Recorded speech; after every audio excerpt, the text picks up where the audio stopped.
I knew something was off the moment I saw tire tracks in the fresh snow leading up to my cabin.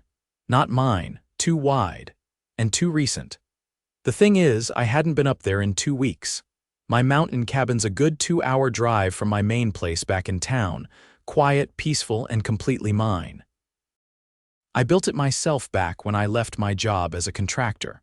Nobody had any business being up there, especially not in the middle of January. My name's Trevor Olin.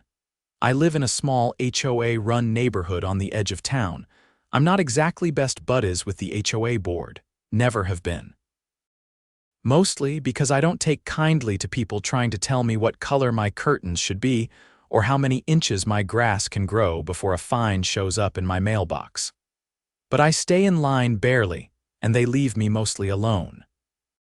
That is, until Cynthia Overway decided she was going to run the place like a dictatorship in pearls. Cynthia, 50-something, always wearing a visor even indoors and constantly clutching that clipboard like it's her only lifeline to relevance. She's the president of the HOA now, which means she thinks she's mayor of a 3-street empire. If there's a problem, real or imagined, she's on it like a hawk with a law degree. Problem is, she doesn't actually understand the law or boundaries, especially not mine. So when I pulled up to my cabin that Friday, I expected silence. Maybe a squirrel or two. What I got instead was laughter. Music. Voices. A full-on group of strangers sitting on my back deck drinking beer, bundled up in ski gear like they were in some kind of Airbnb commercial. I stepped out of my truck and walked up the path, boots crunching hard on the snow. A guy in a red beanie spotted me and raised his drink. "Hey, you the property manager?" "Nope," I said flatly. "I'm the owner." He froze. So did the other 5 people lounging around like they owned the place. Someone dropped a marshmallow into the fire pit. The guy stood up.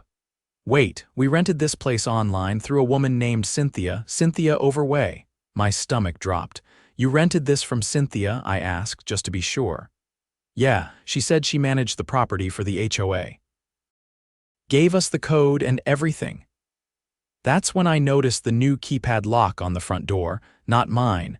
I pulled out my phone and called the sheriff's department. I wasn't about to get into a shouting match with a bunch of confused tourists. They didn't know they were trespassing. But Cynthia sure as hell did. While I waited for the deputy to arrive, I told the renters to stay put. "You're not in trouble," I said, "but you've been scammed. This place was never for rent." They all looked at each other, worried. One of them asked, "Are we going to get arrested?"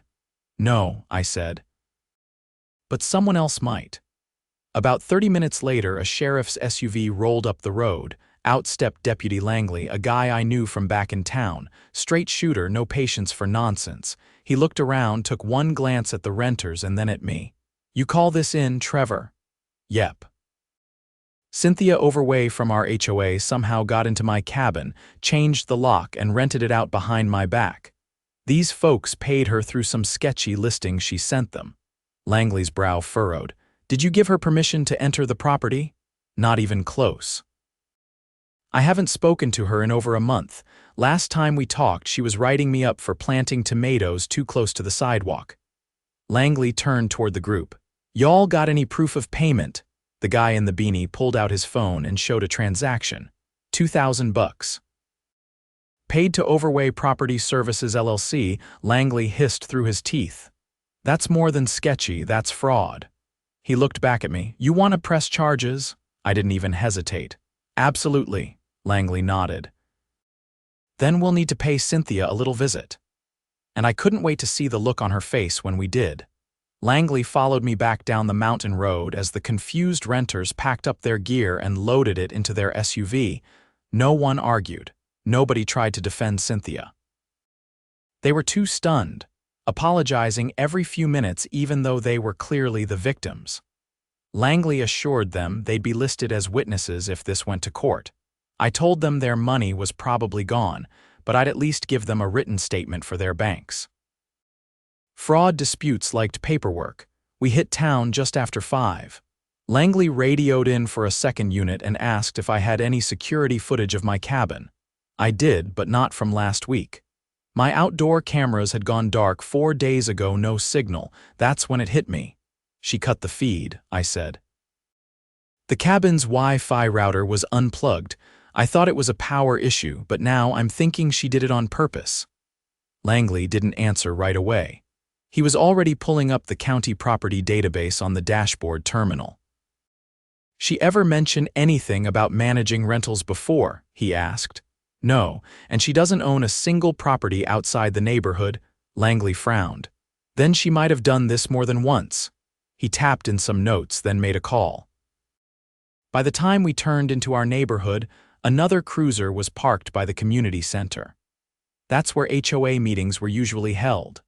But Cynthia's Lexus was parked in front of her house instead, spotless as always, angled so the tires didn't touch the curb.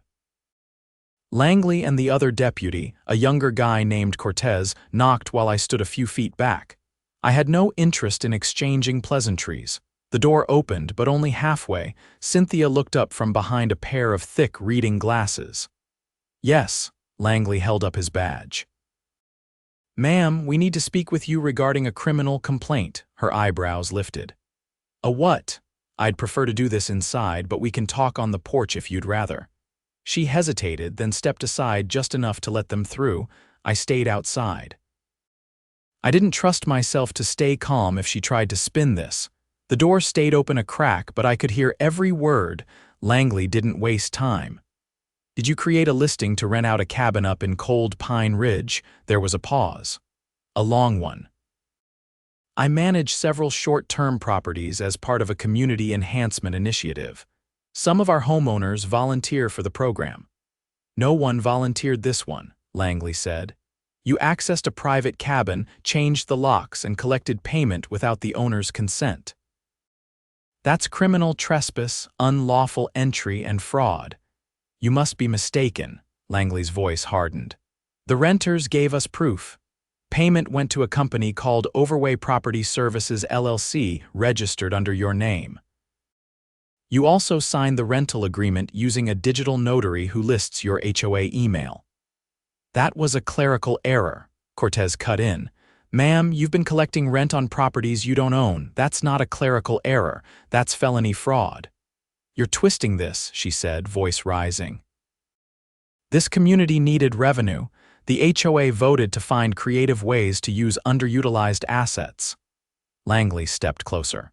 There's no HOA clause that gives you authority to rent private homes. This wasn't sanctioned.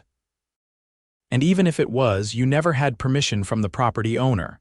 He wasn't using it, she snapped. The place sat empty for weeks at a time. That's a waste of space. Langley turned to Cortez. We've got probable cause. Get the warrant request moving. Cortez stepped outside with his phone. Cynthia's eyes darted to me through the open door. You're making a mistake, she said. This isn't going to look good for you, Trevor. You're being vindictive. I didn't answer. I just pulled out my phone and opened an app. My backup security system, low res but reliable, had kicked in on battery power after the main feed dropped. I tapped through the motion alerts. There she was, entering the cabin with a locksmith, hauling in furniture. Taking photos for the listing, I held up the screen so Langley could see. I think that settles it, he said. Cortez returned 10 minutes later with a signed digital warrant from the judge on duty. They served it on the spot. By 7:30, Cynthia was in the back seat of the cruiser, trying to salvage her dignity while Langley and Cortez began cataloging evidence from her home office. Her husband stood by helplessly, watching the scene unfold with a look that said this wasn't the first time she'd overstepped. I didn't stick around. I had what I needed. The next morning, I visited the county recorder's office. I wanted to make sure Cynthia hadn't filed any false paperwork trying to claim management rights over the cabin. Nothing turned up, thankfully, but the clerk did hand me something else. A set of 3 recent permit requests filed under the HOA's name, signed by Cynthia. Each one listed a different address in the neighborhood. Each one claimed the HOA had temporary custodial access for community benefit. All 3 homes belonged to elderly residents who rarely stayed full-time. I called Langley. He met me back at the station and reviewed the documents. If she tried this with other homes, she did, I said. At least 3, and probably more if we dig. Langley rubbed his jaw. We'll need to notify the homeowners. If she changed locks or altered the properties, it'll add to the charges. You just opened the door on a much bigger case. A week later, Cynthia was formally charged with felony fraud, unauthorized use of property, and criminal impersonation. Her trial was set for the spring. In the meantime, the interim HOA board, now stripped of her allies, called an emergency meeting. I went, mostly out of curiosity. The room was packed, not just with board members but residents, people I hadn't seen attend a single meeting in years. One by one, homeowners stepped up to the mic.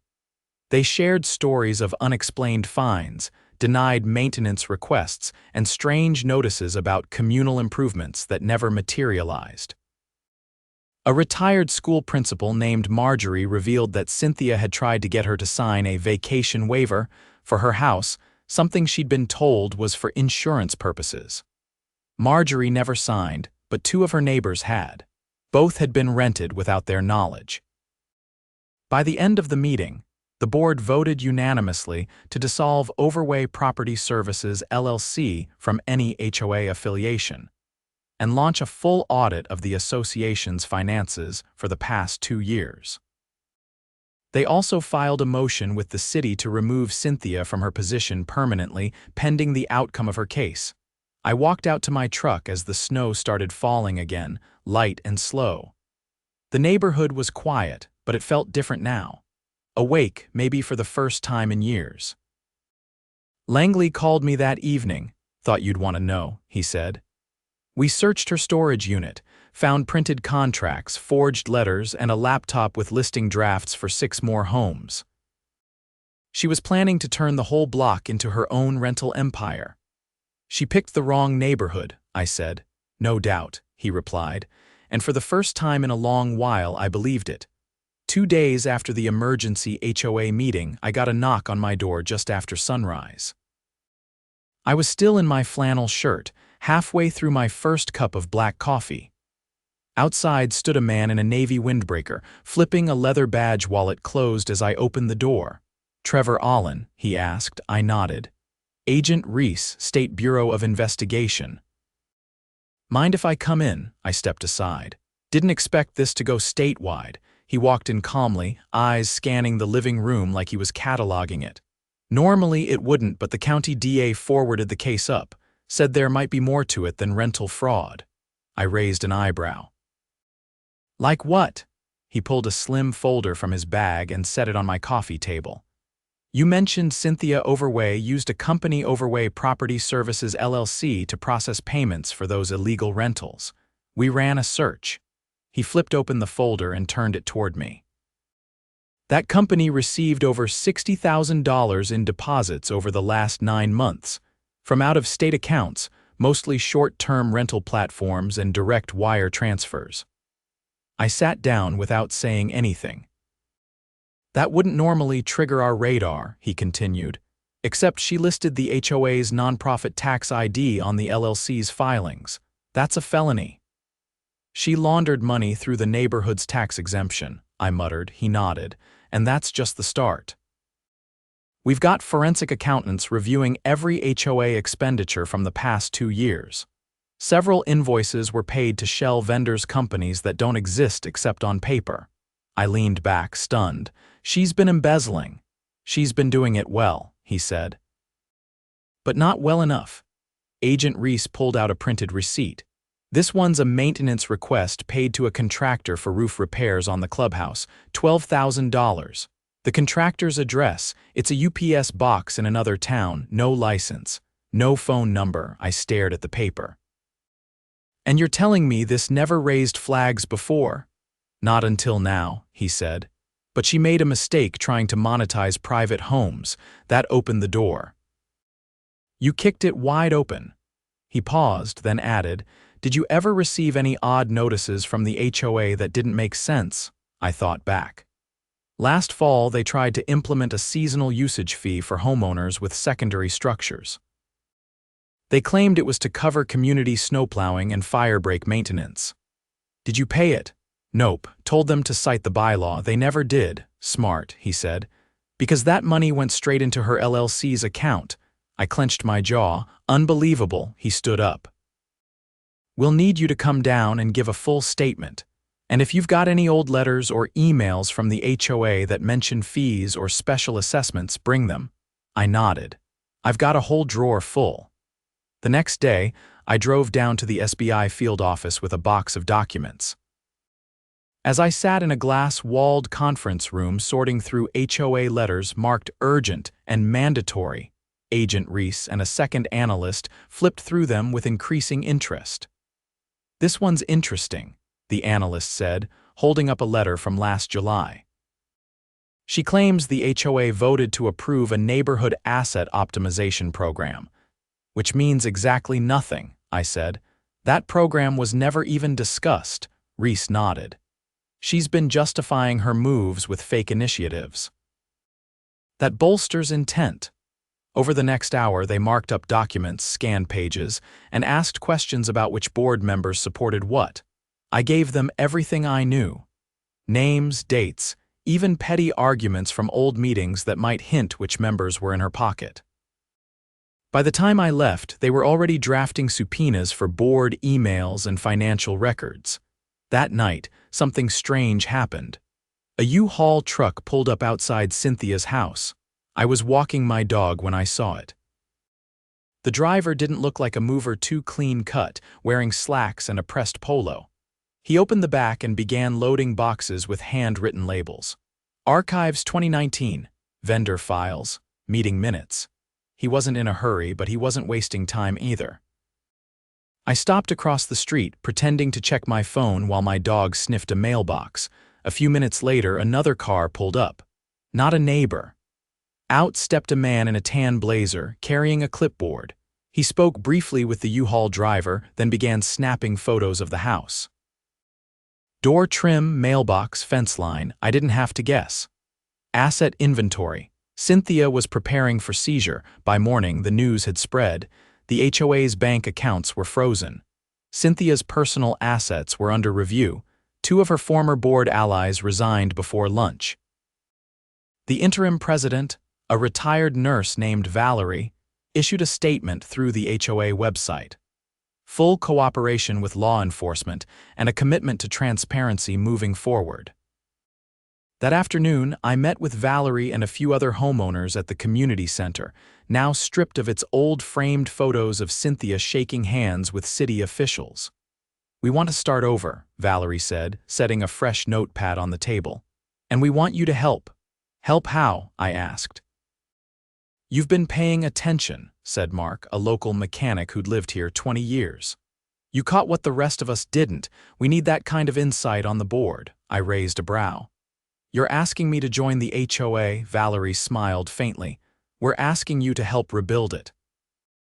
"Not the same way. We're talking major reforms." I looked around the table. These weren't Cynthia's cronies. These were people who'd been ignored, dismissed, or fined for nonsense. One had fought a citation for putting up a Veterans Day banner. Another had been told to repaint their fence twice in 2 years because the color tone was inconsistent. I nodded slowly. "All right, but I want full access to the books." "You'll have it," Valerie said. "We're bringing in an independent auditor next week." "And no more secret meetings," I added. "Everything gets minutes. Everything gets posted." "Agreed," Mark said. The vote happened 2 days later. I was elected with near-unanimous support. The one vote against me.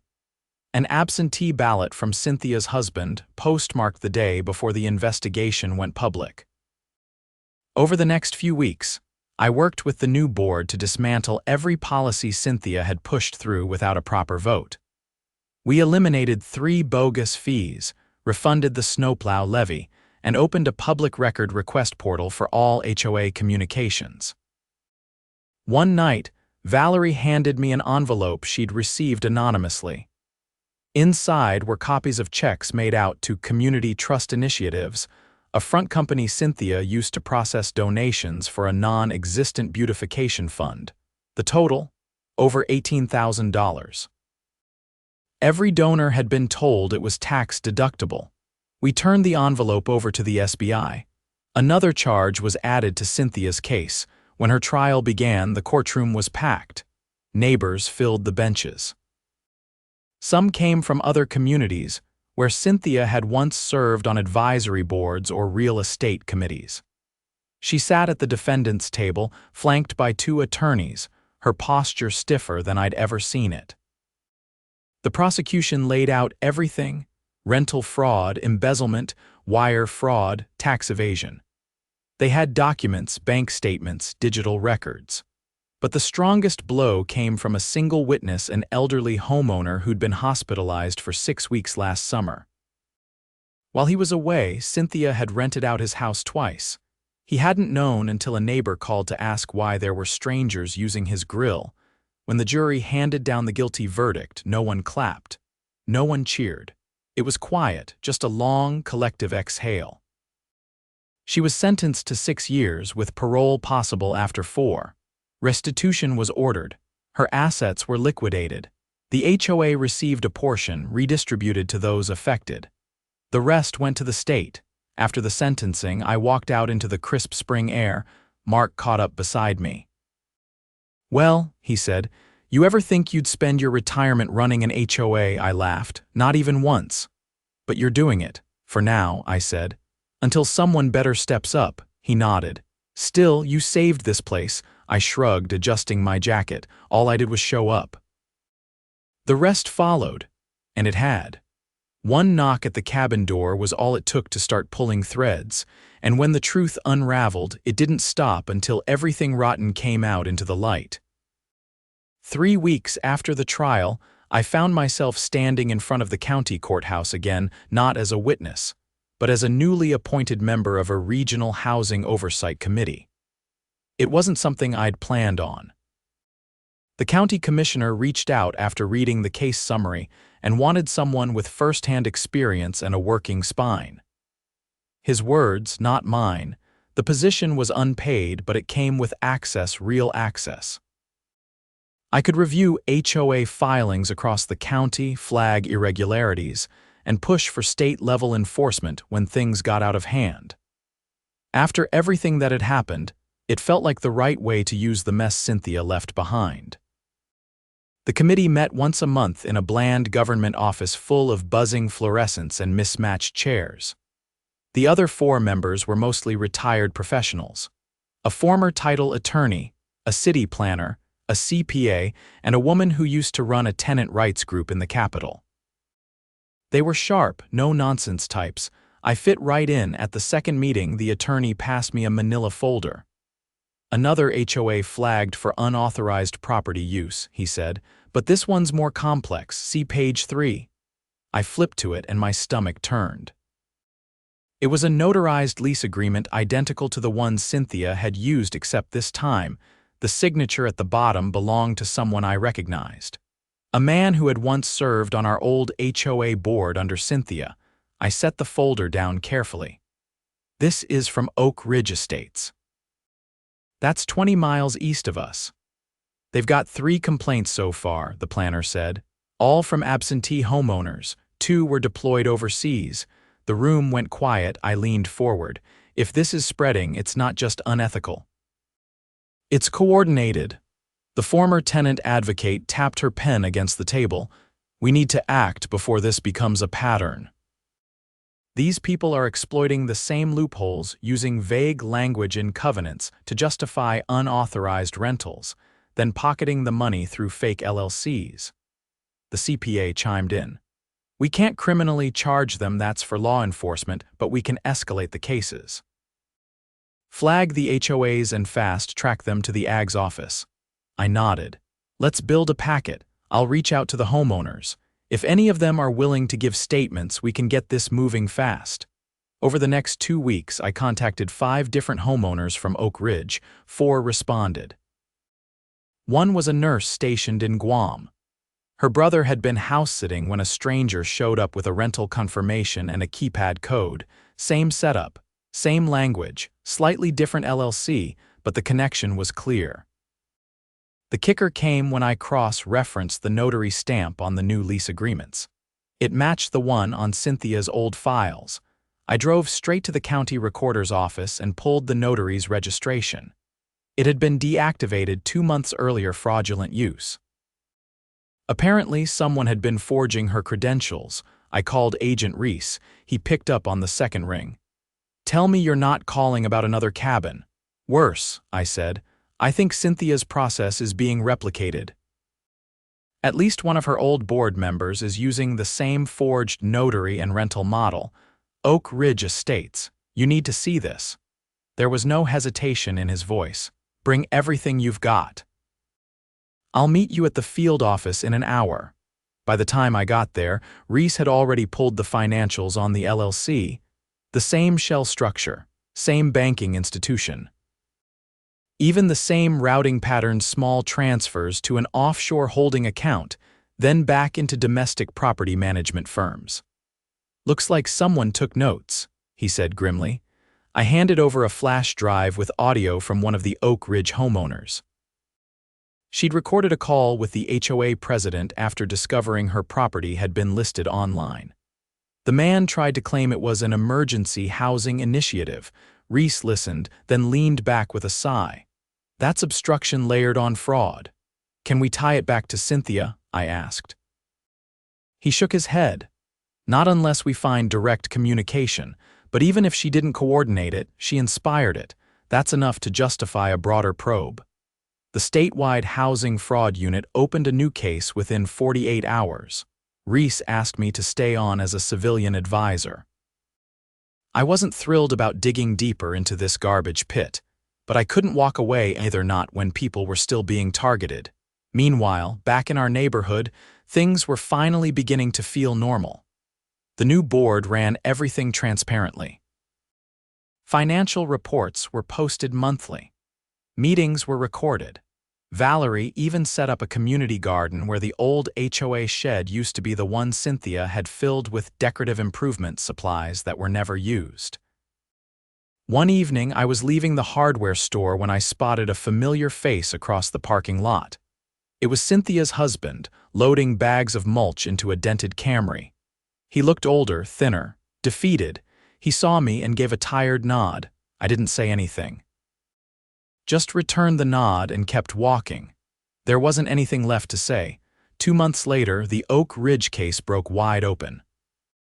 The state AG held a press conference announcing the arrest of 2 HOA board members, including the president, on charges of wire fraud, criminal impersonation, and conspiracy to defraud property owners.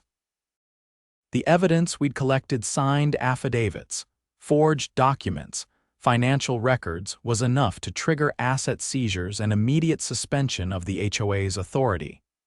The real shock came when investigators discovered the operation extended to 4 other HOAs across the state.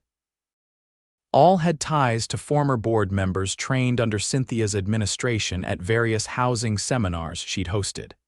They called it the Shadow Management Circle. It sounded melodramatic, but the damage was real. Over 30 homes had been illegally accessed. More than $100,000 had changed hands. The legislature responded by fast-tracking a bill that would require all HOAs to register annual financials with the State Housing Authority.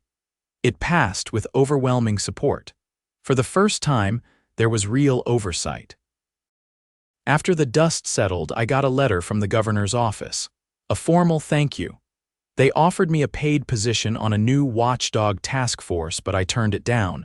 I'd had enough of meetings and subpoenas. I wanted to go back to fixing things I could see: wood, concrete, wiring.